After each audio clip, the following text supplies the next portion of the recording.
Hey there, this is Justin Nasiri with Beyond the Uniform. Here with a Behind the Beyond the Uniform episode. If you are new to Beyond the Uniform, this is a bit of an anomaly. On Saturdays, generally just taking time to share some admin items, some thoughts on professional life, some thoughts on personal life in a very informal format. I try to use what I'm calling a mullet format for the show, business up front, party in the back. So I'll cover the items that are more relevant to one's professional life up front. And then if you want to stick around, we'll talk about just more random topics about life, the universe, everything. Our normal format is on Mondays and Thursdays, where I interview a military veteran about their civilian career, what they do, how they got there, and advice for other veterans seeking to do the same. So check those out if you're new. That's kind of our bread and butter, and this is a little bit new. So I have mostly business up front today. Let's see, one admin point, 1, 2, 3, 4, 5 points on profession, and then one on personal life. And I'll try to be as quick as possible because I got shit to do right now. The quick admin item is a reminder next week. I can't believe it's already here. Next week, June 19th, Wednesday, at 5 p.m. Pacific, 8 p.m. Eastern, we are doing our first panel in over a year. It's going to be a panel with the company Amgen. They have 3 or 4 different team members who are coming on to do a panel where I'll do a Q&A similar to what we do on the show in normal interviews for about 30, 45 minutes, and then we'll open it up to questions for the group. It's a great opportunity, first of all, to see and learn more about biotech, about the medical services industry. There's a lot of information there. There's a lot of information about the transition and different perspectives from different veterans. It's rare that we have 3 or 4 people on the show simultaneously, so that's a really nice way to tease out trends and differences and get fresh vantage points on similar topics. But it's also a great opportunity. The thing I'm most excited about is it's going to be by a Zoom video conference, which means that if you'd like, you can turn on your video camera. You'll be able to see us. We'll be able to see you. It makes it much more personal. Honestly, most of the business meetings I have now are done by Zoom. It's just a nice way to facilitate more closely approximate an in-person meeting. So I'm very excited to see many of you. I think at this point we've got about 14 people signed up, which is awesome. Would love to see even more of you. Even if you're not able to make it, sign up. We're only doing the video. We're only making that available to people who register. The audio at some point will release as a podcast, but if you do want the video, if you want the more detailed notes on this one, sign up. You'll get an email of that copy, even if you can't attend. And honestly, very curious to see how this format goes over. If we get a little bit more traction, we'll do more things like this.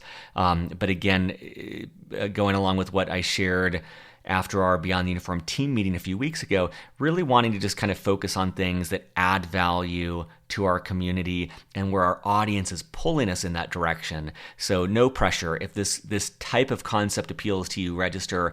If not, it's just a clear indicator that we should put our energy elsewhere.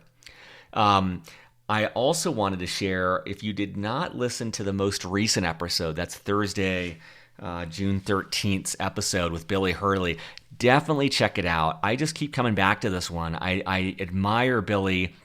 He went from the Navy to become a PGA professional golfer. You'll see him in the cover photo for that episode accepting an award in front of Tiger Woods, which is just wild. It's not, I have no aspirations. I'd never had aspirations to go into professional sports. It's not about that as much as it is just about someone achieving excellence. And I think Billy's a very humble guy, but he's got some lessons that are universally applicable to one's career. So check that episode out if you haven't had a chance. It's one that would bear listening to multiple times. So the bulk of what I wanted to talk about for the next 4 points is the week that I've had. I've had 4 interviews for Beyond the Uniform, which is a little bit rare. Sometimes we go in these fits and starts. So this was a more active week than usual. And these episodes won't air until actually July. Sometimes we get out like 2 months in advance, which is really cumbersome, but we're staying in sync more right now, where we're recording episodes maybe just 3 to 6 weeks before they go live.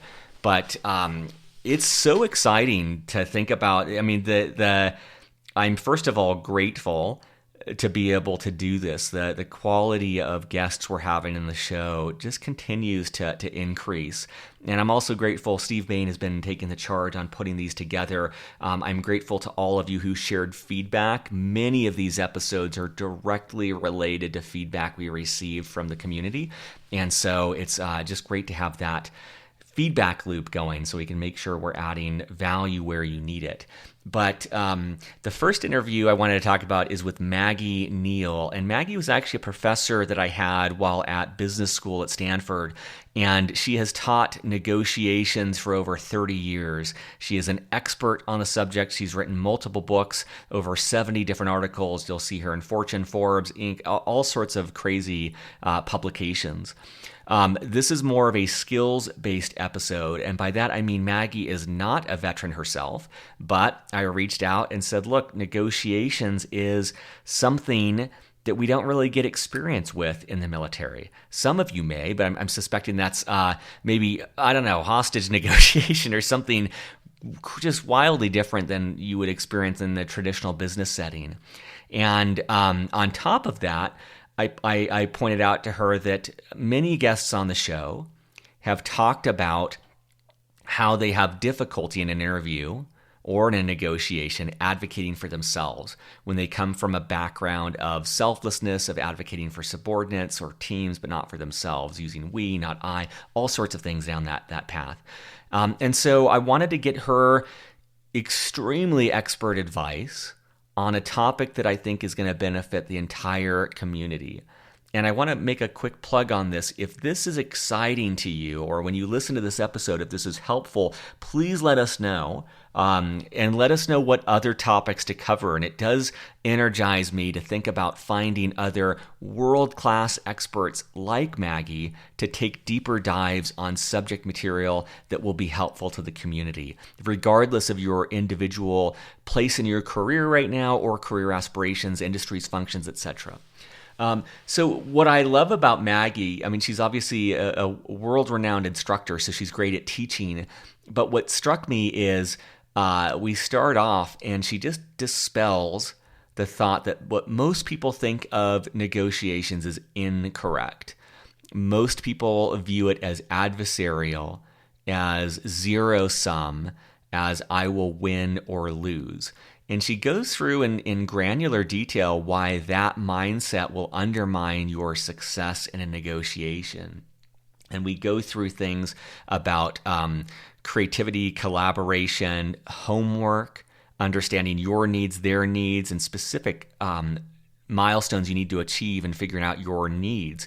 And it strikes me as like how much gamesmanship is involved in this process. We talk about salary negotiations and a lot of misconceptions there as well. Some of you had sent in questions and we cover some of those in the interview.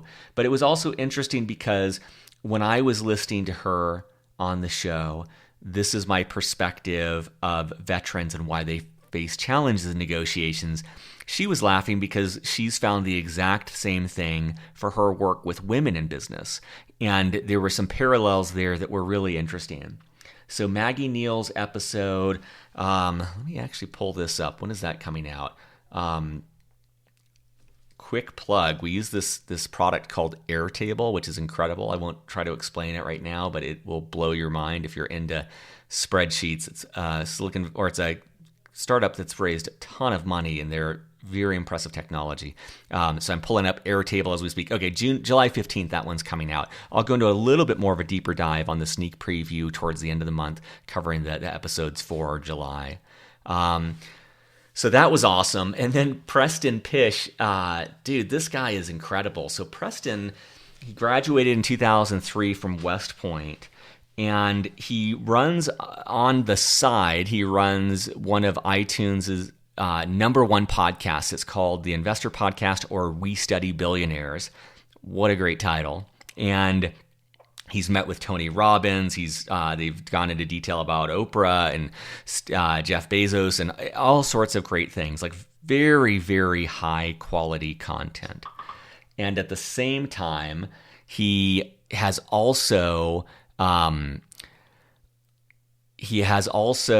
published multiple books on Amazon. I think he's ranked right now number 35 of all business authors on Amazon, which is wild. And to make this even more impressive, he is still serving on active duty. He's got 4 kids, and it was really compelling to hear his story. I'm still sorting through this. I had a massive technology backfire, and this is like just shameful for me. I'm like, this guy is like running a podcast, the quality of which I aspire to. And then it's like the one interview where I'm like just botching everything. So a little egg on my face from that one. But one thing that kind of sticks out to me right now with that interview is there's a lot in that talk about giving and generosity. And the story that stands out to me is how he met his co-founder for his podcast. And he was halfway through writing a book and basically just met this guy and liked him and said, hey, why don't we just co-author this book and then do this podcast together? And I don't think that would have been my reaction. I think I would be like, screw that. I've spent so much time on this book. It's mine. I want the full credit. And that wasn't his approach. And I think that's consistently, he's just kind of putting himself out there, taking risks, being generous, and it's worked in his favor. And I think there's a lot to learn there. But I also love it because he talks about how he failed a writing exam at West Point. It was never his strength. And then when he was in Afghanistan and he had a lot of time on his hands, he thought, I want to get better at writing, so I'm just going to start writing a book. And that was the first book he published. It was about West Point. It got him on the Colbert Report. So just kind of cool to see. Don't think that you have to be great at something to become great at something. Like, you can start just not doing well and learn and grow. Man, I'm apologizing. I had an app called Slack open. I use it to communicate with colleagues. And you may have heard that sound in the background. It was my desktop notifying me, so I shut that down. And then I'm getting these phone notifications. It's a reminder of how many distractions we have in our lives. And personally, I believe it's like a struggle to try and fight those distractions to try to be more focused and more present. So apologies for that. So that's Preston Pitch. That's coming out in July as well. Last night, I chatted with Kirk Muller. Oh, one other thing on Preston, it was just kind of cool. I mean, I did this thing at like 8 o'clock my time, which is not normal. I typically do these things during lunch. And I did it at 8 p.m. because it was literally like he wanted to be able to put his kids down and then do the interview. And I think that's also representative of what I was learning from Preston is, he does a lot, but I think that there's a lot of meticulousness he brings to be able to do that. I'm thinking of the book Extreme Ownership with Jocko Willink and Leif Hannaford, I think it is. They write about how discipline equals freedom. And that's what I thought of with Preston, like the priorities of like, I'll do this podcast, but I'm going to prioritize my kids first. I'm going to take care of my families first. And he talks about that too, serving on active duty, where it's like, even though his podcast is world renowned, his job on active duty comes first. And if push comes to shove, he's going to be showing up for that and not showing up for his podcast, which I think is great to have that rigorous prioritization. Yesterday, I had a conversation with Kirk Muller. Special thanks to Chris Pisani on that, a longtime listener of Beyond the Uniform and collaborator. He had sent me on LinkedIn a PDF that was exceptionally detailed about the transition process and timing. And I was like, man, who put this together? And it turns out that Kirk Muller put that together. He transitioned as an 05 and after 22 years and did not have a enjoyable transition process, was very overwhelmed, made a lot of mistakes. And I think it's admirable that then he goes and says, okay, I'm going to figure this out so that others don't make the same mistake. I thought it was a very potent example of service. And so he works at Lockheed Martin. We talk a little bit about Lockheed Martin. He works as a forgetting his exact title, but he talks about the work he does as an analyst there. And but we talk a lot about the transition process. It's extremely tactical and a level that I think is deeper than we've gone on the show before. So a lot of reasons to be excited about that one. And then Steve Cannon I chatted with on Monday. Steve's pretty incredible. He was the CEO of Mercedes-Benz USA. My father is such a Mercedes fanatic, and so it was incredible to talk to him, but very humble as well, and talked about the serendipity that led to that role. He talks about his path there. We talk a lot about leadership. There's a great video that I called out last week on leadership that's Steve Cannon's. But one of the things that strikes me is at the end of our conversation, he said in that words of wisdom section, he talks about how everything good in his life has come when he's out of his comfort zone. And I have found that as well, that when I am, I always think of rock climbing on this, when you reach for a handhold and your legs are shaking, or you've got that feeling in your stomach like you're really uncomfortable. You're really experiencing a lot of fear, potential loss, a lot of uncertainty. You're out of your comfort zone. Academically, I believe they refer to it as the zone of proximal development, where you're not terrified. It's not like I'm on Half Dome, fearful for my life, but I'm in an area where it's beyond my immediate skill set. And I appreciated him saying that because I think his story illustrates that. He's continuously getting out of his comfort zone. He's continuously doing things that make him a little squeamish. If you've listened to Tony Robbins, he talks about the sense I get from him is it's almost like you step into these situations because you know it will call you to rise to be a better person. It's almost like reaching for things just out of your grasp because you know it will make you stronger.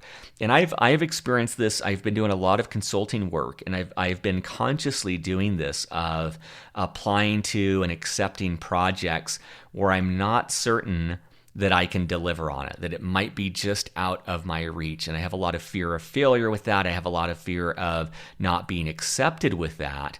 And yet I'm beginning to trust my intuition and knowing that I'll be able to learn what I need to learn, knowing I'll be able to rise to the occasion, and also not wanting to play in the kiddie pool, not wanting to play in the shallow end where it's easy and comfortable and warm, wanting to deepen my skill sets, wanting to sharpen my abilities. And one really effective way to do that, though it's not pleasurable, is to get out of your comfort zone. So Steve Cannon, tons to learn there. That'll be coming out in July as well. So that's the business portion, and I wanted to just kind of share one random thought on personal life. As some of you know, I'm doing a year-long men's group program. It's with a guy named John Wineland. I have a lot of respect for him. If you're curious about that, I've recorded an episode on men's groups, and on the previous Saturday, behind the Beyond the Inform interviews, I've sprinkled bits of that in. But if you were to Google John Wineland, I'm sure you'll find a lot of his talks on YouTube. I find him a very straight shooting, very honest instructor, and I've learned a lot from him. But we do every other week as part of this year-long program, we do a 2-hour Zoom video call where the 50 men in the program and John get together and we do some sort of exercise together. We do some sort of teaching together and discussion. And the one that we had yesterday, one of the topics that we were covering was integrity. And it was interesting to me because I think having gone to the Naval Academy, having served in the Navy, I have a lot of strong feelings about integrity. And generally for me, that's often about doing what I'm saying I'm going to do, or integrity is some aspect of doing the right thing when no one's looking.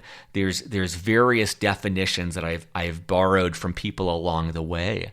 And one of the things we talked about is an alternate view of integrity and I'm just putting this in my own words, but what I took away from it is this sense of alignment, integrity in every moment. Am I breathing deeply? Am I standing straight? Am I connected to my deepest self, my deepest purpose? Am I present? Am I fully present in this moment? That's an alternate version of integrity that is starting to hold meaning for me. And he borrowed from a program called Landmark. I've talked about that on another episode.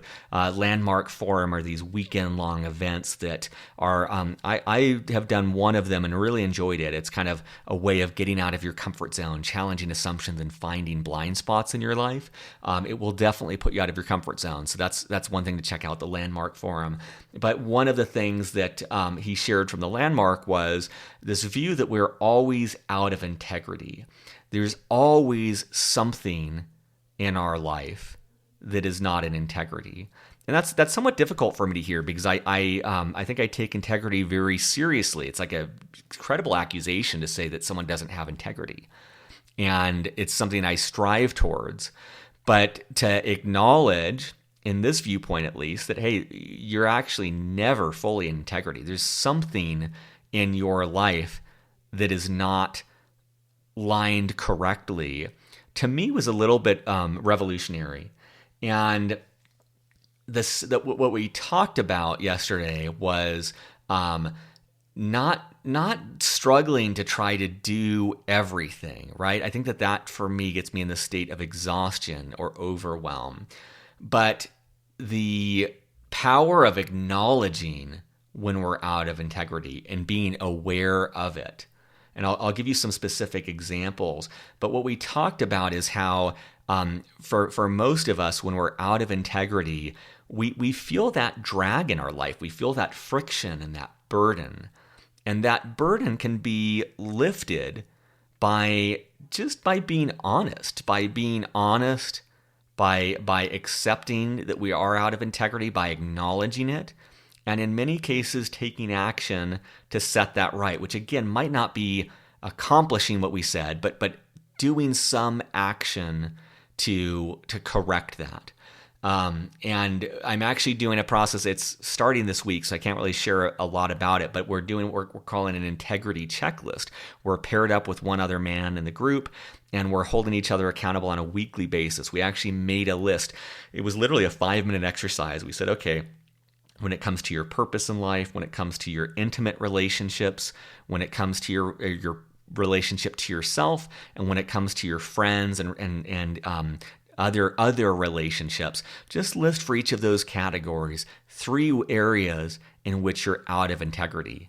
And it should be no surprise, it did not take long for all of us within 5 minutes to come up with those 12 different items where we're out of integrity. And honestly, if I'd had 10 minutes, I probably could have come up with 50.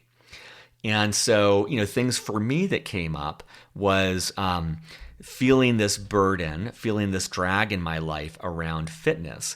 I kind of informally set this goal for myself that I want to run another marathon towards the end of the year, and I have not been training appropriately.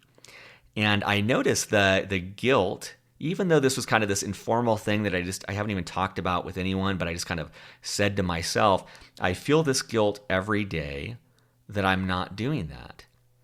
And I'm in the process of thinking about what to do there. But as an example, in this version of integrity, this definition, it's not about me saying like, all right, screw it, I'm going to buckle down and I'm going to get my shit together and I'm going to start training for this marathon. That may be the right answer. But I think at a minimum, like right now, at least what comes up for me is, you know what? I said I was going to do that to myself. And the truth of my situation is I've got a 4-month-old son. I've got a wife to support. I've got our house. That's my world right now. And as much as I would love to take on this physical challenge, it's just not an appropriate commitment for me to make in my life right now. It's my priorities need to come first. And right now, those will often come at the exclusion of this other aspiration. But I feel, honestly, I feel an incredible relief just being honest about that. It's almost like being in knots because I'm like, not in alignment. I'm not in integrity on that. I'm not doing something that I told myself I would do, and it grates. It's like that pebble in your shoe that starts to blister. But by acknowledging that and being honest and giving that room to breathe, I at least feel some relief around that. And that's, another area of integrity for me is just then about fitness in general, where I'm not exercising like I want to be. And so I'm thinking through what to do there. And that most likely is going to be me redefining what fitness looks like right now. And maybe that's saying, hey, every day I'm committed to 20 minutes of activity. And that can be doing pull-ups in my home, or going for a walk with my son Bodhi, or going for a run, or going for a bike ride. But giving myself more flexibility in what that looks like, but also being really deliberate in what I'm willing to commit to right now. So that's just one thing on my mind about integrity. I'll share more if it's of interest as we go through this integrity checklist. But there was something that kind of resonated with me about this view of integrity, and realizing the laundry list of items that weigh on me. And it makes me feel like each of them is just a few ounces, but together they become this monolithic weight. And the freedom and enjoyment that can come. And it's not, to me, it's not about shirking these responsibilities. It's about being honest. It's about saying, hey, you know what? I said yes to that when I should have said no.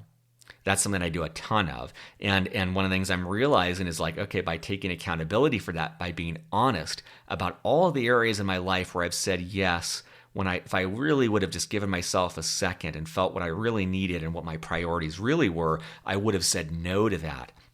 And so I imagine with this integrity checklist, quite a lot's going to be going through and cleaning that up and calling up people and saying like, hey, you know what, I said I was going to do this. I'm thinking specifically, I had told my friends I wanted to do this rock climbing trip again this year. And one of my actions is I want to reach out to them and just say, hey guys, this is what's going on in my life. I need to be a lot more flexible right now. I'd love to commit to this, but I need to prioritize my family. And that means a lot less structure, a lot less planning than I'm used to, but that's what's right for me right now, and that's what I'm prioritizing. And so I can't commit to this rock climbing trip. If it's okay for me to join last minute, great. If that doesn't work, I'm willing to be excluded from this, but that's where I'm at now.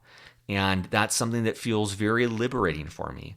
And so sharing that with you in case that helps, feel free to send feedback, justin@beyondtheuniform.org, the contact form on our page, LinkedIn, you can connect with me as well. Hope this helps. We'll be back Monday and Thursday. We've got incredible episodes throughout June, every Monday and Thursday, and coming up in July, it just keeps on getting better. So stay tuned. The wild ride continues. Have a great weekend.